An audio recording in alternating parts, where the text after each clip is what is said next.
Revolutions are nothing new. As history has shown, there have always been people being oppressed who then attempt, and sometimes succeed, in overthrowing their oppressors and eventually becoming oppressors themselves, continuing a vicious cycle of power struggles which ultimately end in the death of innocents, as seen here in the French Revolution, Russian Revolution, and Chinese Communist Revolution. So what's new? What has changed revolution as we know it today? Well, obviously, it's social media.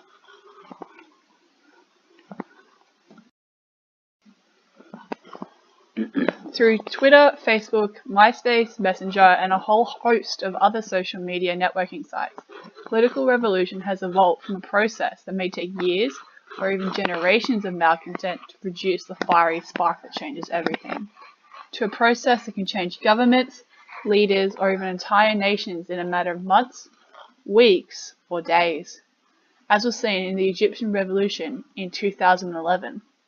The Egyptian Revolution gained momentum as a result of several political and social factors. High level of corruption, bureaucratic lawlessness, high rates of unemployment, and violations of human rights are likely the precedents. Egypt has high levels of corruption, little voice attributable to its citizen in the country's affairs, and perceived government ineffectiveness. However, Egyptians have lived with these problems for many years. Patience is a cultural feature of Middle Eastern people, making it difficult for them to mount sufficient social indignation to support significant change and rebellion against power. Instead, it was the frustration and anger of young people who were forced to be apolitical and apathetic for a long period of time that finally welled up into widespread social dissent. The instantaneous nature of social media has caused this dramatic shift.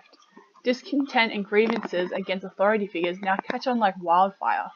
And given the right circumstances, such as enough people with the same ideals, effective organization, powerful support, and a non-violent government, or at least a government that can give in, these revolutions create momentous change. So is it because we can now communicate faster and more effectively that we're seemingly seeing an increase in the pace and frequency of revolutions?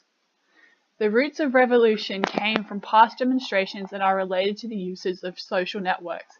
Facebook, which is the third most visited site in Egypt after Google and Yahoo, played an important role. There were 800,000 users in Egypt in 2009.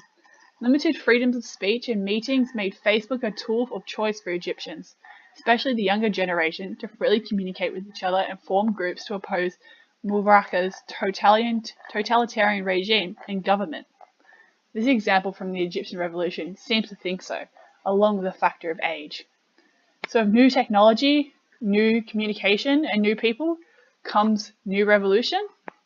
I guess we see how far this newness will take the political revolutions of the future. Thank you.